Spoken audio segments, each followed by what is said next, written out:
Hai hai hai. Selamat datang kembali di channel Min Donghua.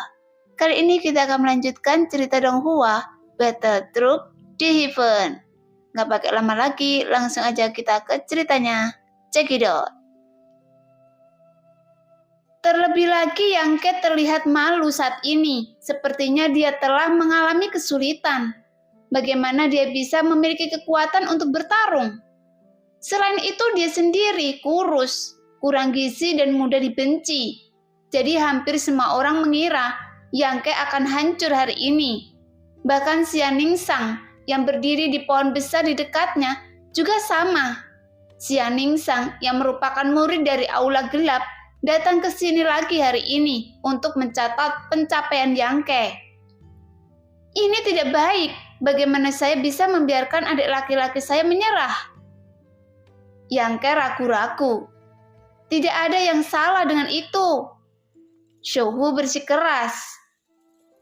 Sebagai junior, saya akan menahan 3 pukulan dari Anda tanpa melawan. Jadi cepat datang ke sini. Teriak Shouhu. Kaki berdiri tegak seperti batu. Otot-otot tubuhnya menumpuk dan pembuluh darahnya menonjol. Melihat Yangke yang berjalan ke arahnya selangkah demi selangkah, dengan tangan kurus dan kaki kurus, Shouhu mencibir di dalam hatinya. Berpikir pada dirinya sendiri bahwa dengan tubuh kecil Anda, saya akan meledakkan Anda dalam satu tarikan nafas. Yangke berjalan perlahan di depan Shouhu, mengangkat kepalan tangan, dengan sengaja mengguncangnya di depan mata Shouhu, dan berkata sambil tersenyum, "Adik laki-laki Shou, saya akan benar-benar memukul Anda. Ayo." Segera setelah kata-kata jatuh, Yangke mengayunkan tinjunya kemudian menghantam dada Shouhu. Tuar! Suara teredam keluar dan para penonton bahkan tidak melihat jejak tangan Yangke. Pukulan ini sangat aneh. Wajah Shouhu menjadi pucat dan dadanya tidak bisa menahan diri untuk tidak mundur. Tuar! Pukulan kedua datang lagi, memukul perut Shouhu. Tubuh Shouhu tiba-tiba membungkuk dan dia merasa perutnya keluar dengan air masam. Yangke menendang dagu Shouhu yang membuat Shouhu terbang keluar dan jatuh ke tanah tanpa bergerak. Menang! Penonton benar-benar diam dan jarum yang jatuh bisa terdengar. Mereka semua memandang Yangke dengan kaget. Mata mereka penuh dengan hal yang tak terpikirkan. Bola mata Sumo begitu besar hingga hampir keluar dari rongganya. Dengan 2 pukulan dan 1 tendangan, Shouhu yang berada di lantai 5 alam penempaan tubuh terhempas. Apakah ini sesuatu yang bisa dilakukan di tingkat ketiga dari alam penempaan tubuh? Meskipun Shouhu tidak melawan dari awal hingga akhir, kekuatannya terlalu besar. Bahkan dengan beratnya 100 jin, dikirim terbang beberapa kaki jauhnya. Bagaimana dia bisa melakukannya tanpa kekuatan apapun? Apalagi kecepatannya sangat cepat. Sebelumnya Shouhu tersenyum menghina, dan saat sekarang dia tidak sadarkan diri. Tidak hanya penonton di depan gubuk yang tidak dapat mempercayai mata mereka, bahkan Xia Ningsang yang berdiri di atas pohon yang mencatat pertempuran juga tidak dapat mempercayainya. Bagaimanapun pamfletnya dengan jelas mencatat rekor Yangke dalam lebih dari 147 kekalahan tanpa 1 kemenangan pun, dan dia menang dengan sangat sederhana dan rapi. Awalnya Xia Ningsang dengan ringan menginjak dahan dengan sikap yang luar biasa, tetapi karena terkejut, dia tidak dapat pulih dari vitalitasnya. Metode ringannya tubuhnya terputus dan akhirnya jatuh. Yang membuat ada benturan lembut karena wanita bertopeng itu jatuh dari puncak pohon setinggi 3 kaki. Pantat kecilnya menyentuh tanah lebih dulu, dan dia tidak bisa menahan diri untuk berteriak. Aduh! Untungnya dia gesit dan reaksinya tidak lambat, jadi dia meminjam kekuatan di saat-saat terakhir. Jika tidak, konsekuensi dari kejatuhan ini mungkin cukup serius. Meski begitu, kedua bokongnya masih terasa panas dan bibirnya terkatup rapat. Tapi ada lapisan kabut di mata Jian Shui. Menahan rasa sakit, dia perlahan berdiri. Kedua kakinya yang ramping dan indah bergetar sedikit. Xian Ningsang melihat sekeliling dengan gugup, hanya untuk menemukan bahwa tidak ada yang melihatnya. Jadi dia menghela nafas lega. Karena jika penampilan ini dilihat oleh orang lain, itu akan sangat memalukan. Menjalankan vitalitas, menghilangkan rasa sakit di pantat, mata Xian Ningsang bersinar dengan cahaya. Dia benar-benar tidak dapat mengetahuinya, mengapa hanya butuh beberapa hari untuk melihat. Kekuatan Yang Ke ini meningkat begitu banyak. Para penonton itu tidak cukup kuat untuk melihat sesuatu yang terkenal. Tetapi bagaimana penglihatan Xian Ningsang dapat dibandingkan dengan orang biasa? Saat Yang Ke mulai, Xian Ningsang dapat dengan jelas merasakan agitasi Qi di meridiannya. Dia dapat menumbuhkan rasa Qi, dan dia jelas telah mencapai tingkat keempat dari alam tempereng tubuh, dan tampaknya kekuatan Yang Ke lebih dari 4 tingkat. Tapi, bukankah dia hanya mengeraskan tubuhnya ke level ketiga beberapa hari yang lalu? Apakah junior bau ini? Dia benar-benar menyembunyikan kekuatannya. Tidak hanya membuat takut orang-orang itu, tetapi juga membuat dirinya jatuh dari pohon karena ketakutan. Itu sangat menjijikkan. Samar-samar Xian Ningsang telah mengaitkan rasa sakit di pantatnya dengan Yang Ke. Namun Yang Ke melirik ke arah tempat persembunyian Xian Ningsang. Saat jeritan Xian Ningsang terdengar, namun meskipun Yang Ke mendengarnya, tetapi karena agak jauh, dia tidak menemukan sesuatu yang aneh. Jadi dia tidak lagi berjuang. Hanya alisnya yang berkerut dan melihat tinjunya, seolah-olah dia sedikit tidak puas. Jelas Yang Ke benar-benar tidak puas. Lagi pula, ini adalah pertama kalinya dia bertarung dengan seseorang setelah mendapatkan tubuh emas bangga. Dia tidak bisa mengendalikan kekuatannya untuk sementara waktu, dan bahkan menjatuhkan Sohu.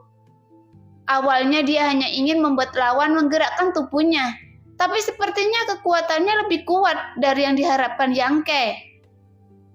Di arena, Sumo adalah orang pertama yang sadar, menunjuk ke Yang Ke dan berteriak keras. Anda curang. Yang Ke memandangnya dengan santai. Junior Su, Anda bisa makan tanpa pandang bulu, tapi Anda jangan bicara sembarangan. Di mana saya curang? Sumo kehilangan kata-kata. Ya, di mana saya curang? Sohu sendiri berdiri di sana tak bergerak. Jelas dia membual bahwa dia ingin membuat Yang Ke melakukan 3 jurus. Tetapi pada akhirnya, dia benar-benar menggunakan 3 jurus untuk menghabisinya. Jadi bagaimana mungkin sesuatu yang terjadi di bawah pengawasan banyak orang, dia bisa curang? Tuan Muda Su, sepertinya informasinya salah. Kekuatan anak ini melampaui tingkat ketiga dari alam penempaan tubuh. Saya khawatir dia sudah dipromosikan. Kalau tidak, bagaimana dia bisa mengalahkan Sohu? Kata anak buah Sumo. Jadi begitu. Sumo mengangguk dengan wajah muram. Sohu terlalu ceroboh. Jika dia benar-benar bertarung dengannya, bagaimana dia bisa dikalahkan? Dalam pemikiran Sumo, kekalahan Sohu kali ini murni ceroboh. Lagi pula, bahkan jika Yang Ke dipromosikan, dia hanya berada di tingkat keempat dari alam penempaan tubuh. Dan masih ada celah antara dia dan Sohu. Jika dia benar-benar melakukannya, Yang Ke pasti akan kalah. Kakak Yang, Anda menyembunyikannya dengan baik. Sumo memandang Yang Ke dengan dingin dan dia tidak menghela nafas hari ini. Menahannya di dalam hatinya benar-benar tidak nyaman. Yang Ke mengangkat bahunya tak terbantahkan. Kita akan memiliki waktu yang lama untuk datang. Lain kali Anda tidak akan seberuntung itu. Sumo mendengus dingin dan memimpin banyak orang kembali dengan cara yang sama.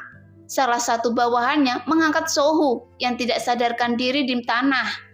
Kemudian dia menatap Yang Ke. Balok ini benar-benar diikat. Yangke tidak peduli bagaimanapun sekte memiliki aturannya sendiri. Jika mereka ingin membuat masalah untuk diri mereka sendiri, mereka harus menantang mereka. Selain itu, saya membutuhkan seseorang untuk mencoba latihannya. Jika tidak, dia tidak tahu seberapa jauh dia telah berkembang. Dengan pemikiran ini, Yangke merasa bahwa memiliki permusuhan dengan Sumo akan menjadi berkah. Pertarungan hari ini benar-benar tidak menyenangkan. Jadi Yangke sedikit tidak puas, namun Sumo pergi. Kegembiraan telah berakhir dan kerumunan penonton secara alami bubar. Tetapi banyak orang masih merasa seperti jatuh ke dalam mimpi. Karena murid percobaan Yangke yang belum memenangkan kemenangan dalam lebih dari 2 tahun, sebenarnya memenangkan kemenangan hari ini. Meskipun ada trik di dalamnya, bagaimana juga itu adalah kemenangan. Pada saat ini, kejadian ini menimbulkan kegemparan di antara murid-murid biasa yang menyaksikan pertempuran tersebut. Jika mereka tidak mempermasalahkan identitas Sumo, semua orang akan bergegas untuk saling memberitahu dan menyebarkan berita. Tapi karena masalah itu terkait dengan Sumo, semua orang berakal sehat dan tidak berani bicara omong kosong. Setelah pertarungan, bagian depan gubuk akhirnya dibersihkan. Melihat ke langit, Yangke sedikit tertekan, ditunda oleh Sumo hari ini. Dia telah melewatkan waktu mengolah bab penempaan tubuh. Harus dikatakan bahwa itu sangat disayangkan. Yangke kembali ke rumah untuk mengambil pakaian terakhirnya. Yangke berlari ke kolam kecil di sebelahnya untuk melepas pakaiannya yang compang-camping dan bersiap untuk mandi. Setelah berkeliaran di pegunungan selama beberapa hari terakhir, dia bertarung dengan laba-laba punggung bunga dan memang ada bau aneh di tubuhnya. Xianningsang mendekati gubuk itu secara diam-diam. Dia ingin melihat keadaan saudara junior ini sekarang. Itu terlalu jauh sekarang dan merasa agak tidak jelas. Tetapi tidak ada seorang pun di dalam gubuk. Namun yang dia lihat adalah 2 pantat putih. Segera Xianningsang menggerakkan matanya dan dia melihat Yangke telah melepas pakaian dan berpose telanjang untuk posisi menyelam. Segera wajah kecil Xianningsang memerah. Meskipun dia sangat kuat, dia tetaplah gadis lugu. Dia bahkan belum pernah melihat paha pria, apalagi pantatnya. Bagaimana dia bisa tahan melihat pemandangan seperti itu tiba-tiba? Jantung Xianningsang melonjak dan dia dengan cepat menyembunyikan tubuhnya. Mengapa saya memiliki takdir melihat pantat hari ini? Air mata gadis malang itu akan jatuh. Dia tidak peduli memata-matai rahasia Yangke. Dia menginjak kakinya dan menghilang dalam sekejap. Kemudian terus mengutuk. Adik laki-laki yang bau ini seorang master. Sangat tidak sopan, telanjang di siang bolong. Benar-benar tidak tahu malu. Di kolam, Yangke memeriksa tubuhnya saat mandi. Dia menemukan bahwa setelah berlatih bab penempaan tubuh, otot-ototnya jauh lebih kuat dan lebih kuat dari sebelumnya. Meskipun dia masih kurus, apalagi sekarang ada bekas luka di perut akibat pertarungan dengan laba-laba punggung bunga kemarin. Tapi sudah sembuh. Hanya luka di lengan yang ditusuk laba-laba punggung bunga masih terasa sedikit sakit. Lagi pula, itu adalah luka tembus dan tidak bisa sembuh begitu cepat. Tapi tidak seserius yang dia bayangkan. Dilihat dari postur ini, pada dasarnya hanya perlu beberapa hari lagi untuk sembuh. Mengingat pertarungan hidup dan mati kemarin, Yangke menjadi sedikit bersemangat lagi. Meskipun dia tidak tahu mengapa, tetapi sekarang Yangke tampaknya lebih termotivasi. Ketika menghadapi situasi berbahaya, saya tidak seperti ini. Mungkinkah saya memiliki kecenderungan untuk disalahgunakan di alam bawah sadar saya? Dan saya tiba-tiba terbangun setelah hidup selama lebih dari 10 tahun. Memikirkan hal ini, Yangke dengan cepat tenggelam ke dalam kolam. Menarik nafas dalam-dalam dan hanya setelah beberapa saat kepalanya keluar. Meskipun ada banyak hal yang harus dilakukan dengan tergesa-gesa, Yangke mandi dan berpakaian dan pergi menyapu lantai. Lagi pula, ini adalah pekerjaan di pavilion surga. Karena dia telah menerima pekerjaan ini, dia harus menganggapnya serius. Saat menyapu lantai, Yangke jelas merasa bahwa banyak saudara senior memandangnya dengan cara yang salah. Penuh keraguan, berpikir bahwa orang-orang ini menyaksikan kegembiraan di pagi hari dan tidak mengerti mengapa dia bisa membuat Sohu pingsan. Yangke tenang dan tenang, bekerja dengan jujur. Setelah menyapu tanah, Yangke kembali ke rumah kayu, membungkuk bungkusan itu, mengeluarkan bunga jiwa sisa 3 daun dan rumput kayu mati jedi yang dia butuhkan, dan mengembalikan sisanya. Kemudian Yangke meninggalkan ramuan yang tersisa ini karena tidak ada gunanya bagi Yangke untuk menyimpannya. Tetapi dia dapat menjualnya ke aula kontribusi untuk mendapatkan beberapa poin kontribusi.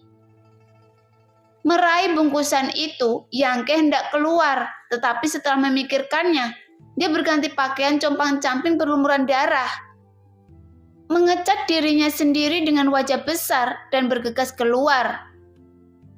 Di aula kontribusi, lelaki tua Meng sedang memegang poci teh, duduk di belakang meja, menyeruput teh dengan santai dengan menyilangkan kaki, menyenandungkan lagu kecil yang disentuhnya. Tiba-tiba sesosok muncul di pintu. Pak tua Meng mendongak dengan lemah dan hendak memarahi beberapa bajingan yang tidak membuka matanya karena mengganggu kebersihan lelaki tua itu di pagi hari. Tetapi dia melihat Yangke masuk dengan keadaan tertekan. Pakaiannya yang compang-camping tidak bisa menutupinya sama sekali, tidak bisa menghentikan pegasnya. 2 paha menjulang dan rambut di kaki benar-benar terbuka. Melihat pemandangan ini, 2 murid perempuan pavilion surga yang melewati pintu berseru, kemudian menutupi wajah mereka dan mundur karena malu. Beberapa bertekad penjaga toko Meng.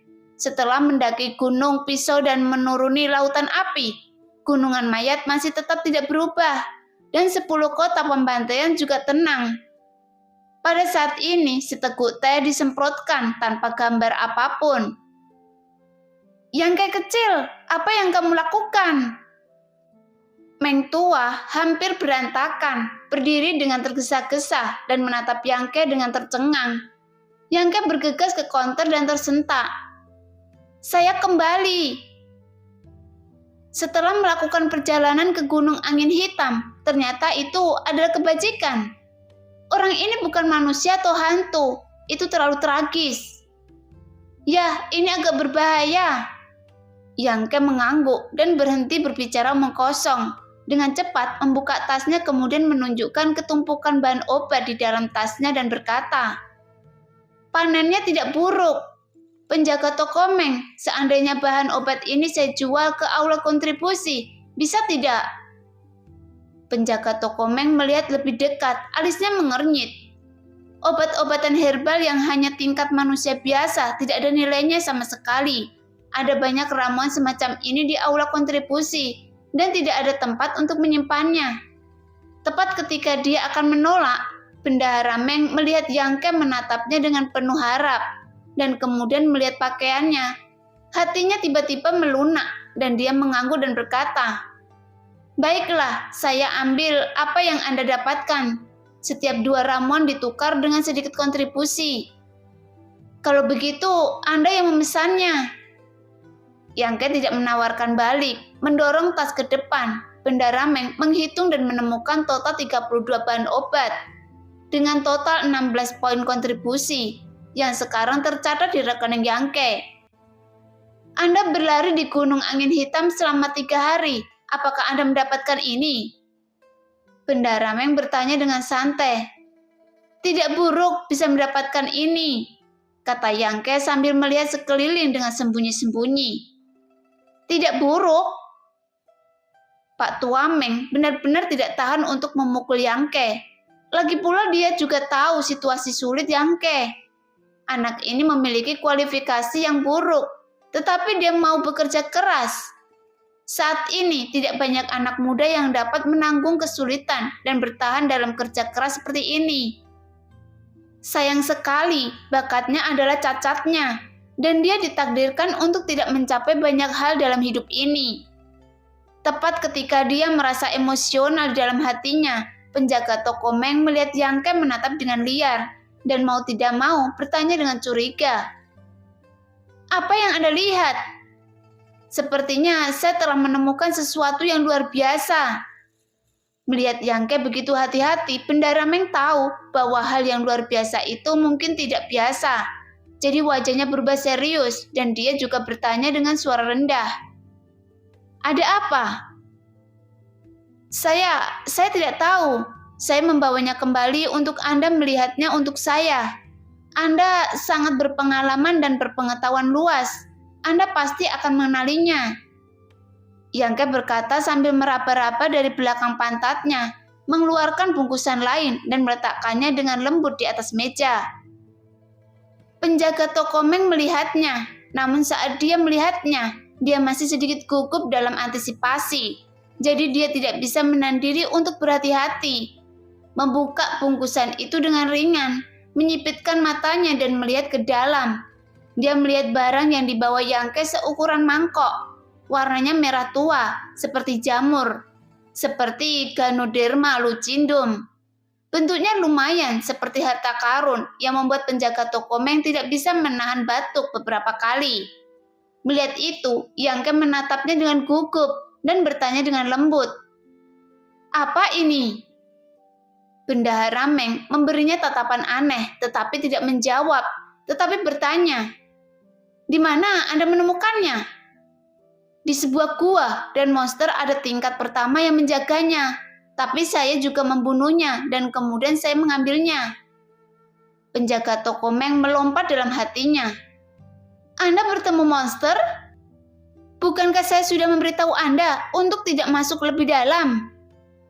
Saya tidak pergi dalam dan saya tidak tahu bagaimana di pinggiran gunung angin hitam ada monster. Yangke merasa sedikit bersalah. Mendengar itu, penjaga toko Meng menghela nafas, berpikir bahwa anak ini mendapatkan benda ini. Mungkin karena dia berkelahi dengan monster itu. Jelas tidak mudah untuk menghadapi monster dengan kekuatannya. Meskipun monster itu hanya level pertama. Miskin, di usia yang begitu muda, butuh 3 hari bekerja keras di gunung angin hitam untuk hanya demi mendapat 16 poin kontribusi. Dan dia bertarung melawan monster tingkat pertama. Tidak, ini terlalu menyakitkan. Penjaga toko terus memikirkannya. Jelas dia jarang berbuat baik pada orang, tapi sekarang dia perbuatan baik. Yangke melihat wajah penjaga toko Meng serius, tetapi dia tidak pernah menjawab, dan dia tidak bisa menahan diri untuk menunggu dengan sedikit cemas. Namun baru saja Yangke akan bertanya lagi, penjaga toko menyesap tehnya, tersenyum dan berkata, Anda beruntung, nak. Lumayan. Mendengar jawaban ini, Yangke segera melepaskan hatinya. Dia benar-benar khawatir benda ini tidak berharga. Jadi itu akan menjadi lelucon besar. Bendahara Meng, apa sebenarnya ini? Berapa nilainya? Yangke menggosok kedua tangannya, menantikannya. Yah, benda ini disebut Ganoderma lucindum darah. Ini bahan obat langka. Sebelum penjaga toko Meng selesai berbicara, melihat wajah Yangke menunjukkan ekspresi kecewa. Dia buru-buru mengubah kata-katanya. Tidak, ini adalah kelas rendah tingkat prefektur, tingkat rendah tingkat bumi. Yangke terkejut. Bendahara Meng, Anda membacanya dengan benar kan? Bendahara Meng dengan tegas berkata, ini lelucon. Saya telah membaca setiap wanita sepanjang hidup saya. Saya telah membaca obat-obatan yang tak terhitung jumlahnya, dan saya memiliki sepasang mata yang tajam. Jadi bagaimana mungkin saya salah baca? Berapa banyak kontribusi yang bisa saya tukarkan? Yangke hanya tertarik pada ini. Ini 20 poin untuk Anda. Ini sangat kecil. Yangke sedikit kecewa. Awalnya dia berpikir bahwa benda ini bisa diberi peringkat pada level rendah. Jadi itu harus menyumbang beberapa lotion poin lagi. Itu banyak anak laki-laki. Penjaga toko Meng berpikir dalam hati bahwa ini tidak ada artinya. Bagaimana dia bisa memberimu terlalu banyak? Tetapi dia menemukan alasan secara lisan. Meskipun Ganoderma darah yang Anda dapatkan adalah prefektur tingkat rendah, tapi ukurannya kecil. tahunnya tidak tinggi. Jadi nilainya hanya 20 poin. Oh, Yangke tidak membantah dan berkata dengan lugas. Kalau begitu, itu 20 poin. Penjaga toko Meng mengangguk dan mencatatnya di akun lagi. Selain bunga jiwa, sisa 3 daun dan kayu mati jadi, Yangke mendapatkan total 36 poin kontribusi ketika dia memasuki gunung kali ini. Jika menghitung penghematan sebelumnya, dia sudah memiliki 48 kontribusi poin. Yangke tiba-tiba merasa bahwa dia sedikit kaya dan berkuasa. Namun, meskipun memasuki gunung dapat mengumpulkan tumbuhan dengan imbalan poin kontribusi, itu juga sedikit menunda waktu pelatihan. Jadi Yangke harus mencoba keberuntungannya. Namun, meskipun hatinya panas, Yangke tidak memutuskan untuk tidak melakukan ini, kecuali dia terpaksa melakukannya di masa depan. Karena tujuan mengumpulkan poin kontribusi adalah untuk berkultivasi, dan Yangke masih dapat membedakan hubungan primer dan sekunder antara keduanya. Jadi dia tidak terpesona oleh panen ini. Sekarang dia memiliki banyak bunga jiwa 3 daun, dan pada akhirnya saya memetik 30 atau 40 tanaman sekaligus di gua itu. Tetapi jumlah kayu dan rumput mati sangat sedikit, hanya 5 atau 6 tanaman. Jika dia benar-benar ingin menggunakannya untuk kultivasi, saya khawatir itu tidak cukup, jadi dia harus menukarnya dari aula kontribusi. Setelah mengambil keputusan, Yangke berkata, "Bendahara Meng, beri aku 10 potong kayu mati dan rumput jadi." Mendengar itu, orang tua Meng meliriknya. Meskipun dia bertanya-tanya untuk apa dia menginginkan ini, dia tidak banyak bertanya, hanya memandangnya dengan santai dan berkata, 10 ramuan fana tingkat rendah, 10 poin kontribusi. Apakah Anda yakin Anda membutuhkannya? Yangke mengerutkan kening dan berkata dengan curiga, "Tidak, bukankah Anda baru saja mengatakan bahwa 2 tanaman herbal ditukar dengan sedikit kontribusi?" Harga pembelian adalah harga pembelian, harga jual adalah harga jual. Itu berbeda. Penjaga toko Meng tersenyum sangat cerah. Dan rasa pencatut yang kuat muncul secara spontan. Yangke marah, menunjuk ke hidung lelaki tua Meng dan berkata, "Anda benar-benar membeli dan menjual. Terlalu memalukan untuk mencari perbedaan harga. Apakah Anda telah memberikan hati nurani Anda kepada anjing?" Orang tua Meng melambaikan tangannya. "Bukannya saya ingin membeli dan menjual. Ini adalah harga yang ditetapkan oleh Zhongmen, dan itu tidak ada hubungannya dengan saya. Menyumbang banyak barang di aula dan harganya ditandai dengan jelas, tidak ada yang curang. Saya hanya bertugas. Kalau tidak, menurut Anda bagaimana Zhongmen dapat mendukung Anda dan 3.000 murid?" Mendengar itu, Yangke tertegun. Memikirkan hal itu, dia juga memperhatikan menghasilkan uang dalam bisnis. Jika tidak ada berarti di pavilion surga yang begitu besar, bagaimana 3.000 murid bisa hidup? Meski hal ini memang dicurigai menghasilkan selisih harga, namun tidak ada yang memaksanya untuk membeli atau menjual.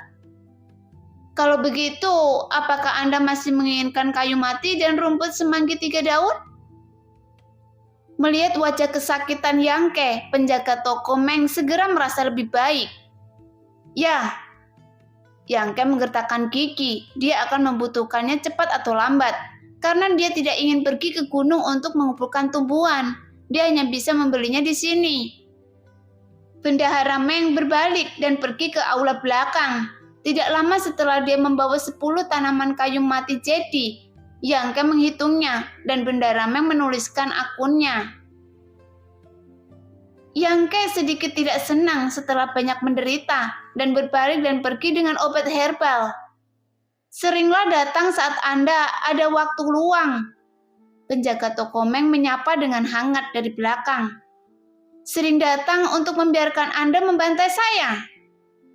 Yangke akhirnya tahu bagaimana nama kulit impian ini muncul. 3 langkah dan 2 langkah secara paralel. Yangke bergegas keluar, dan ketika dia mencapai pintu, sesosok muncul dari luar, hampir bertabrakan dengan Yangke. Namun keduanya bereaksi sangat cepat. Yangke berhenti tiba-tiba dan pihak lain juga berhenti. Tapi aroma menyegarkan mengalir ke arah Yangke. Yangke melihat sepasang mata seperti bulan yang cerah menatapnya. Tetapi wajahnya tidak dapat dilihat dengan jelas karena orang ini ditutupi kerudung. Dan ini adalah seorang wanita.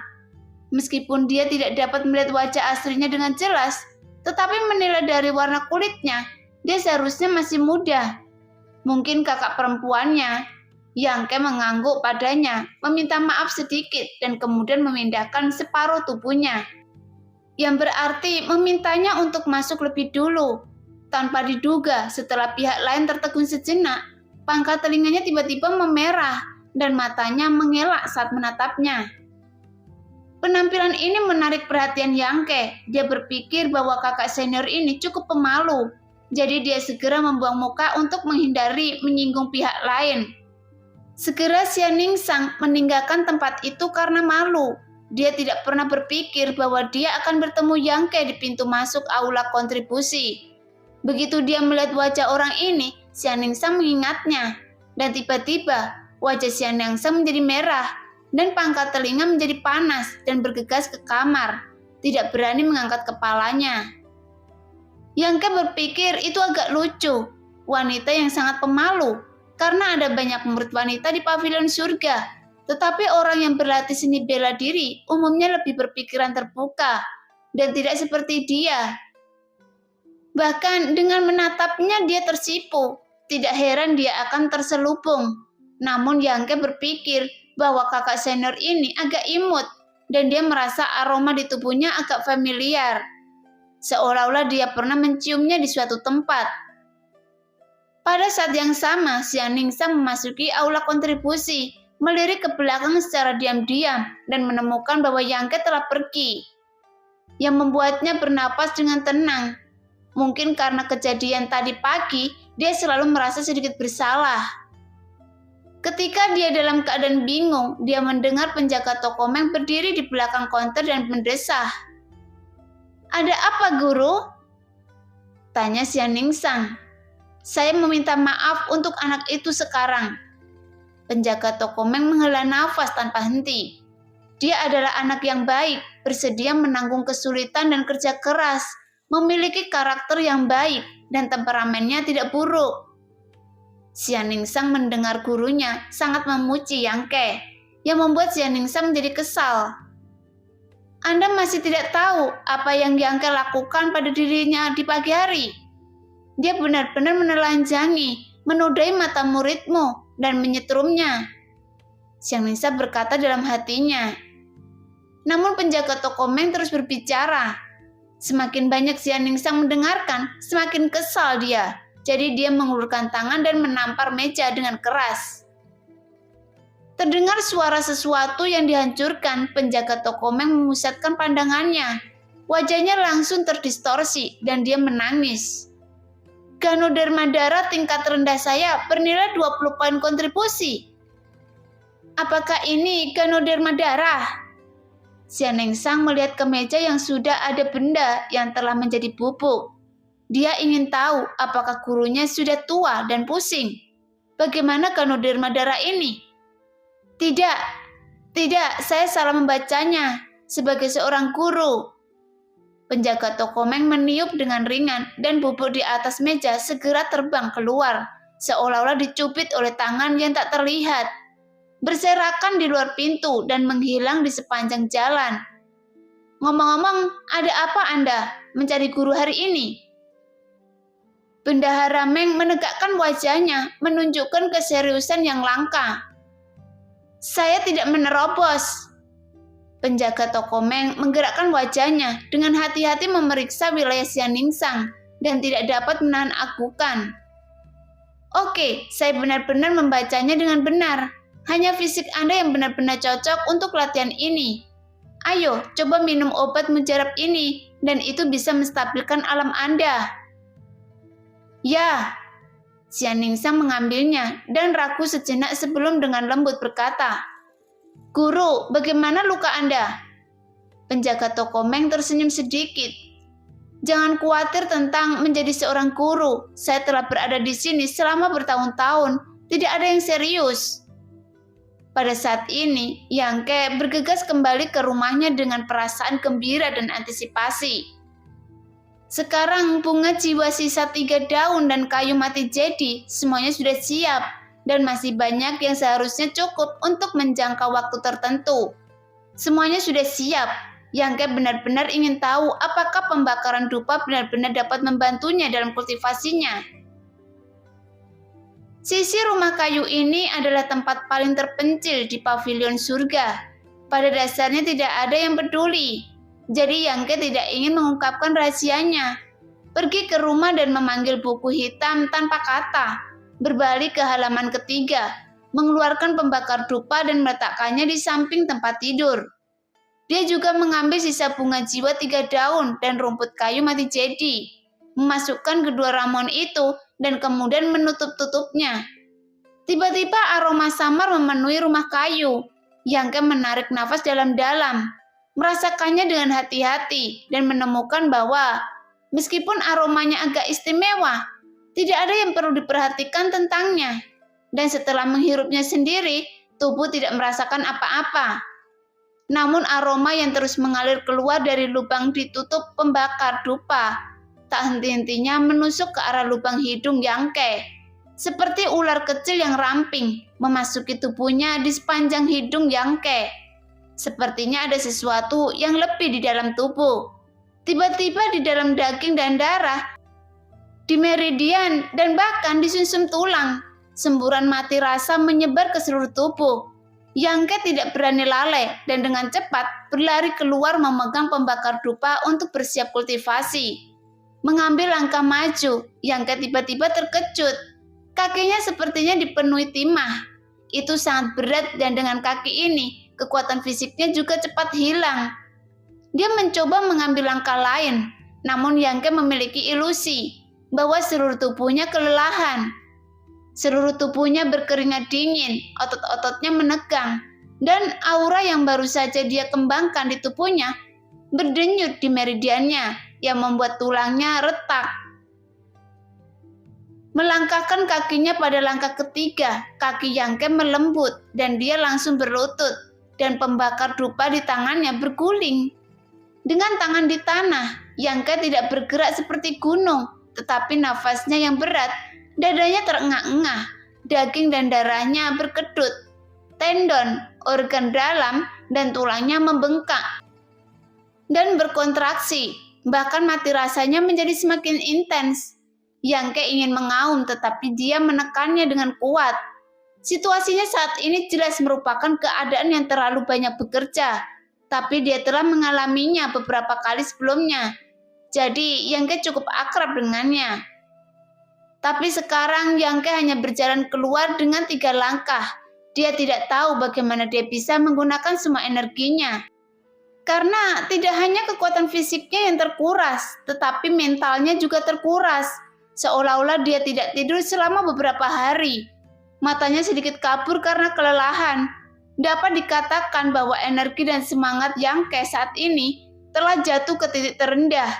Dan dia bahkan tidak memiliki kekuatan untuk menggerakkan satu jari pun. Pada saat ini, efek obat dari bunga jiwa sisa 3 daun dan rumput kayu mati jadi muncul di benak Yang Ke. Kedua jenis jamu ini sedikit beracun dan toksisitasnya tidak kuat. Tidak masalah jika orang biasa memakan sedikit tumbuhan, tetapi yang pertama melukai pikiran dan yang kedua melukai tubuh. Dikombinasikan dengan kondisi fisiknya saat ini, Yang Ke mengerti sedikit. Saya khawatir hal semacam ini terjadi justru karena saya menghirup aroma aneh di pedupaan. Tapi baik bunga jiwa sisa semanggi maupun rumput kayu mati jadi tidak dapat memiliki efek obat yang begitu kuat. Jadi misteri itu pasti cukup di pembakaran dupa. Itu dapat memperkuat kemanjuran kedua ramuan ini tanpa batas. Namun saya mendapatkan tubuh emas yang membanggakan dan kemampuan pemulihan saya sangat kuat. Sebelum saya tidak merasa lelah. Meskipun setelah berlatih lama, Jadi bisa dikatakan saya tidak dapat mencapai batas. Jika saya tidak mencapai batas, saya tidak bisa melaksanakan potensi saya. Tapi sekarang berbeda. Saya lelah hanya dengan mengambil 3 langkah. Meskipun saya telah mencapai batas dengan mudah, saya takut tidak dapat berlatih di masa depan. Namun, Yangke selalu percaya bahwa potensi manusia tidak terbatas. Kuncinya terletak pada manusia memanfaatkannya. Meskipun bakat dapat mempengaruhi pertumbuhan seorang prajurit, upaya sendiri juga merupakan faktor yang sangat diperlukan. Jadi tahun-tahun ini meskipun dia tahu bahwa bakatnya tidak cukup baik, dia tidak kenal lelah dan tidak pernah melepaskan kultivasinya. Memikirkan hal ini, semangat Yangke terangkat, perlahan-lahan menggunakan tangannya. Dia menopang tubuhnya yang kelelahan, pahanya bergetar hebat, pembuluh darah Yangke terbuka. Matanya hampir meledak, dia menopang dirinya sedikit demi sedikit, inci demi inci. Semua kekuatan fisik dalam tubuh hampir terkuras, dan kesadaran hampir kabur. Tetapi obsesi meledak dengan keras di hatinya. Sebelumnya dia tidak pernah memiliki ide yang begitu kuat dalam hatinya. Tetapi sekarang dengan ide ini dia ingin menang. Berdiri dimanapun Anda jatuh, berdiri berarti menembus batas dan menang. Waktu tidak pernah berlalu begitu lambat dan Yangke hanya membutuhkan secangkir teh untuk setengah berdiri. Kakinya juga menginjak tanah. Kakinya sedikit bengkok, gemetar seperti pendulum, tetapi kecenderungan untuk meluruskan begitu tegas. Meski lambat, tidak pernah berhenti, tidak pernah berubah. Akhirnya mengikuti raungan Yangke, tubuhnya berdiri tegak tapi dia sedikit terhuyung-huyung dan tetap kokoh di tempatnya. Pada saat ini, Yangke tersenyum, meski tenaga dan semangat fisiknya terkuras, matanya tak mampu melihat.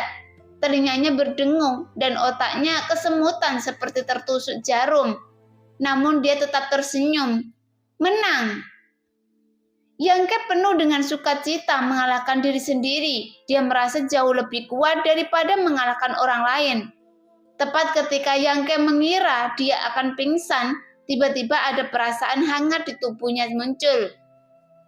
Perasaan hangat ini datang dari tulangnya, seperti hujan dan embun musim semi, atau seperti hujan kekeringan yang panjang, bertiup di atasnya setiap inci kulit, setiap inci daging, dan darah membawa semburan vitalitas. Kekuatan fisik yang terkuras oleh pulih sedikit, dan bahkan semangat telah meningkat pesat. Meskipun dia tidak sepenuhnya pulih, dia tidak mengalami koma. Yangke tidak mencoba untuk berani lagi, tetapi duduk di tanah untuk merasakan situasi di tubuhnya dengan hati-hati. Dia menemukan bahwa mati rasa di tubuhnya telah menghilang dan malah menjadi semacam kenyamanan. Dan dia hampir mengerang keenakan. Daging dan darah dari seluruh tubuh bergerak secara ritmis, dan dengan gerakan ini jelas menjadi padat dan meledak. Rasa ki di meridian terus berdenyut dan tulang tampak jauh lebih kuat. Bahkan Yangke merasa baru kali ini tubuhnya tampak jauh lebih kuat. Merasakan ini, Yangke merenung kehangatan yang keluar dari tulang pada saat-saat terakhir harus menjadi penghargaan bagi tubuh emas yang dibanggakan. Setelah mengalami hal-hal seperti itu beberapa kali sebelum dan sesudahnya, Yangke dapat dianggap sebagai memahami poin kuncinya. Hanya pantang menyerah dan keuletannya dalam menghadapi kesulitan yang dapat merangsang kemampuan potensial dari tubuh emas yang dibanggakan.